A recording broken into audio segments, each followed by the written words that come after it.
সুন্দর লাগতেছে আমার কাছে, যার কারণে ভিডিওটা করা।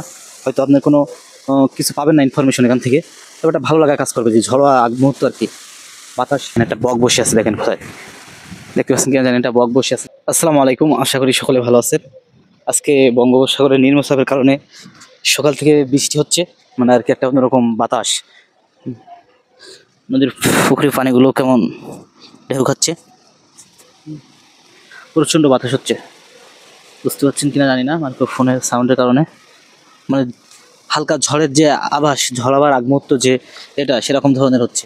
যাই হোক, গ্রামের যে আবহাওয়া এরকম পরিস্থিতিতে আসলে সুন্দর, ভয়ঙ্কর একটা সুন্দর বলে, এগুলো আসলে গ্রামের ভাষার মানুষ, গ্রামের মানুষই বুঝতে পারে কত সুন্দর লাগে এই সময়। রোদ নাই, বৃষ্টি এখন নাই অবশ্যই, তবে প্রচণ্ড বাতাস, ঝড়োয়া বাতাস, আর বেশ একটা মনের ভিতরে একটা অন্যরকম কাজ করছে। তো মূলত আজকে একটা বাচ্চার জানাজায় গেছিলাম, তো সেখান থেকে আসছি কিছুক্ষণ আগে। চারদিকের পরিবেশটা দেখেন কেমন একটা সুন্দর লাগতেছে আমার কাছে, যার কারণে ভিডিওটা করা।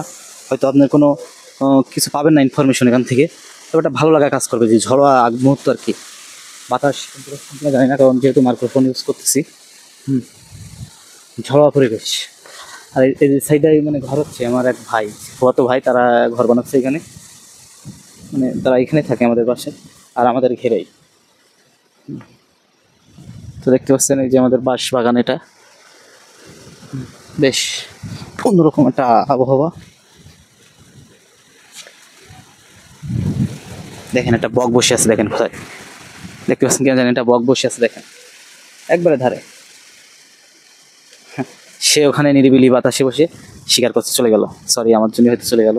এই বাঁশবাগান থাকে আগে প্রচুর, আমি যখন ছোটো ছিলাম প্রচুর মানুষ এসে এখান থেকে এই মানে বকগুলো ঝামেলা করতো, কিন্তু এখন আলহামদুলিল্লাহ আমি সজাগ এই বিষয়ে, যে তাদের বাচ্চা থাকতে পারে। আমি নিজেও কিন্তু এগুলো থেকে বিরত থাকি ইনশাল্লাহ।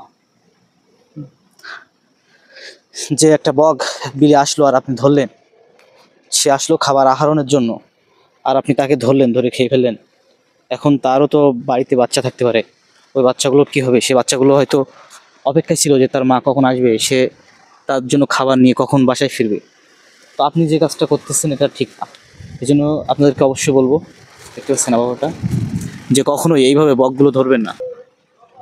তো আপনাদেরকে আমি বিনীতভাবে মানে অনুরোধ করব যে আপনারা এই পাখিগুলো এইভাবে ধরবেন না, এইভাবে আপনার সামান্য প্রিয়ের জন্য কিন্তু মানে যে কাজটা হবে, ওই পাখি, ওই বগের বাচ্চা যদি থাকে, তারা তার মার অপেক্ষায় থাকবে। দেখেন এখানে কিছু ডাক পাখি, দেখেন এখানে কিছু ডাক পাখি আছে, ওই যে চলে যাচ্ছে। কিছুদিন আগে এই বাচ্চাগুলো আমি ধরছিলাম, ধরছিলাম বলতে এমনি ধরছিলাম, ধরে আবার ছেড়ে দিছিলাম। এই যে বকগুলো ধরে আবার ছেড়ে দিছিলাম আমি বেশ কয়েকদিন আগে, ধরে আর কি ভালো লাগতেছিল যে পাশে এইভাবে আছে, নেটের কানায় ছিল, ধরে আবার ওইখানে ছেড়ে দিয়ে হাতে করে আদর করে আবার ছেড়ে দিছিলাম। ভালো লাগে আর কি গ্রামের এই আবহাওয়া, গ্রামের পরিবেশ, যেটা আপনারাও অনেকেই দেখতে ভালোবাসেন, যার কারণে আমি এইভাবে কোনো সময় ইনফরমেশনমূলক ভিডিও বানাই ছোট জ্ঞান থেকে, কখনো আবার গ্রামের সৌন্দর্যকে তুলে ধরি আমার এই ক্ষুদ্র প্রচেষ্টা থেকে। মেঘলা আবহাওয়া, আকাশে মেঘ প্রচণ্ড, এবং বাতাসের গর্জনটা অনেক সুন্দর, যেটা সব কিছু মিলে অসাধারণ। দেখতে পাচ্ছেন পিঁপড়ে কিন্তু শেষ পর্যায়ে। আপনারা জানেন আমাদের চিংড়ি মাছটা বিখ্যাত, আমরা চিংড়ি মাছ কিন্তু এখান থেকেই ধরি। আর এই যে দেখতে পাচ্ছেন ছোট গাছে কত সুন্দর পেঁপে, পেঁপে চাষ আপনারা ঘেরে বেড়িতে পেঁপে লাগিয়ে রাখবেন, বিক্রি দরকার নেই, আপনারা খাবেন, বিক্রির কোনো প্রয়োজন নাই। আর যখন ইউজ করবেন, চাষ করবেন ভালোভাবে, তখনকার হিসেবটা পুরোটাই ভিন্ন।